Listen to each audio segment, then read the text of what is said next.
BNP ওই সন্ত্রাসীরা তারাই সাথে জড়িত। এই ব্যাপারে বিএনপিকে বলতে চাই, আপনি যদি আগামীতে এই দেশে গণতন্ত্র চান, ভোট চান, আপনার কর্মীদেরকে আপনি পরিষ্কার করে একটা স্বচ্ছ বিএনপি গঠন করে নির্বাচনে আসেন।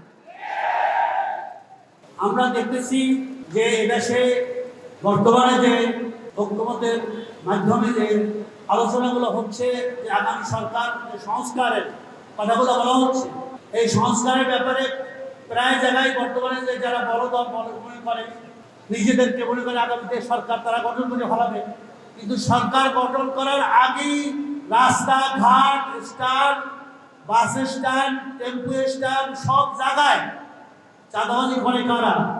আওয়ামী লীগ যাওয়ার পরে এখন চাঁদাবাজি কারা করে? এই বলতে ভয় লাগে। আর সাকিতু আলাল হক শয়তানুল আখরাস, রাসূলুল্লাহ সাল্লাল্লাহু আলাইহি হাদিস। হকের ব্যাপারে কোনো চুপ থাকা যাবে না। সে গঙ্গা শয়তান, আমি বলি না, আল্লাহ রাসূল বলতেন কালিমাতুল হক ইনদা সুলতানুল জাহিল আফজালুল জিহাদ।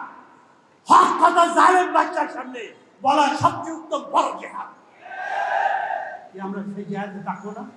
না বিএনপির কয়টা চাঁদাবাজ, ওই সমস্ত টেন্ডারবাজদেরকে, মাস্টারদেরকে, মাস্টারম্যানদেরকে দেখলে আমরা ভয় পাবো? কি পাবো? আমরা কাকে ভয় পাই? আল্লাহকে ভয় পাই। ইন তানসুরুল্লাহ ইয়ানসুরকুম ওয়া ইউসাব্বিত আকদামাকুম। আল্লাহ নিজে বলে, তোরা যদি আবার দ্বীনের উপরে থাকো, আমি তোদেরকে সাহায্য করব। তাহলে আল্লাহর সাহায্য চাই না মানুষের সাহায্য চাই, না দলের সাহায্য চাই? আমরা যদি হকের উপরে থাকি, আমাদের আল্লাহ স্বয়ং রব্বুল আলামিন সাহায্য করবে। যেভাবে 1 ঘন্টা আগেও হাসিনা সরকার জানতো না যে তার পতন হবে। কি জানতো? তাকে দেশ ছাড়িয়ে পালাই যাইতে হবে, জানতো হাসিনা। সে খালি প্রায় বলতো, আমি শেখের বেটি, আমি বাংলাদেশ ছেড়ে কোথাও যাব না। কিন্তু কথা ছিল, আর তার মন্ত্রী পরিষদ, তার এমপি সহ সব ভাবছে। এখন যারা আছে কিছু জেলে আর বাইরে হইয়া তাফানি করতেছে, কোন সময় আবার ক্ষমতায় যাইবে, শয়তানি যত আছে করতেছে। কি ঠিক কিনা? তোমরা যত শয়তানি করো, ষড়যন্ত্র করো, আল্লাহ বলো সবচেয়ে ষড়যন্ত্রকে ধ্বংস করে দেবে। আমি আপনাদেরকে বলি, আজকের এই যুব অন্বেষণ থেকে যে চরমনাই ইসলামী আন্দোলন বাংলাদেশ নিয়ে অনেকে বিভিন্ন, আমরা ফেসবুকে দেখতেছি, আমরা সামাজিক মাধ্যমে দেখতেছি, বিভিন্ন ধরনের কমেন্ট করে। চরমনাইকে আজ পর্যন্ত 1987 সনে জন্ম আমাদের সাহেব মুর্শিদ ফজলুল করিম রহমতুল্লাহর হাতে। 87 সনে এই পর্যন্ত কোনো আমাদের একটা নেতা কর্মীদের কোনো চাঁদার সাথে যুক্ত হতে দেখছে? কোনো টেন্ডারবাজি করছে? কোনো ধর্ষণে পাইছেন?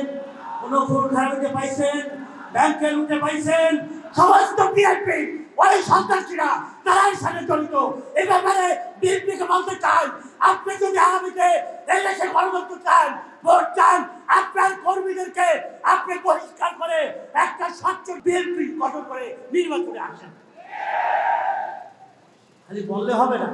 আপনাদের কর্মী তো আপনাদের কথাই শোনে না, তারা তো কথাই শোনে না। কিন্তু আল্লাহর রহমতে আমরা যে ইসলামী আন্দোলন, আমরা সব জায়গায় সত্যের ন্যায়, আমরা কোরআনের আলোকে আমরা আমাদের কর্মীদের করতেছি, আদর্শিক আলোকে। আদর্শ আমরা আমাদের ইমান বিক্রি করবো না, আদর্শ বিক্রি করবো না। দুনিয়ার কোনো স্বার্থের সামনে আমরা নামছি তো নামছি আল্লাহর জমিনে, আল্লাহর দ্বীন, কোরআনের আইন শাসন কায়েম না করে আমরা কেউ ঘরে ফেলবো না। কারা কারা রাখিয়েছেন? আল্লাহু আকবার। সংগ্রামী ভাইরা আমার, আমরা কিন্তু স্পষ্ট বলতে চাই, আমরা কারো কাছে মাথা নত করবো না। আমাদের ভয় দেখাইও না, কারণ আমাদের সাথে আল্লাহর সাহায্য আছে। আমাদের গায়ে বুলেট মারবা, ওই বুলেট উল্টে মেরে তোমাদের বুকে যাই লাগবে। এখনো ঠিক পাও নাই। আমরা আল্লাহকে নিয়ে চলি, এত সহজ না। যেহেতু ইসলামী আন্দোলনের সম্পর্কে কথা বললে সাবধান করে দিতে চাই। ইসলামী আন্দোলন সম্পর্কে কথা বললে আমাদের উপরে যদি আক্রমণ আসে, আমরা কিন্তু ছেড়ে দেব না। আমরা প্রতিহত করবো, আমরা আক্রমণ করবো না। কিন্তু আপনারা যদি করেন, কোনো ছাড় হবে না।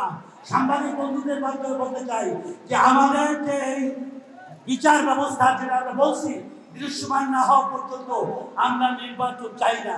আমরা এই সংস্কার যতক্ষণ পর্যন্ত না হবে আমাদের সংস্কার আগে নির্বাচন নয়। আমাদের বিশেষ করে বিহারের ব্যাপারে যে আমরা যুক্তিকতা তুলে ধরছি, আমাদের সাথে অন্যান্য দল সবাই আছে, এই বিহার পদ্ধতির মাধ্যমেই আগামী নির্বাচন হবে। এই সাথে আপনারা কি চান? বিহারের মাধ্যমে নির্বাচন চাই।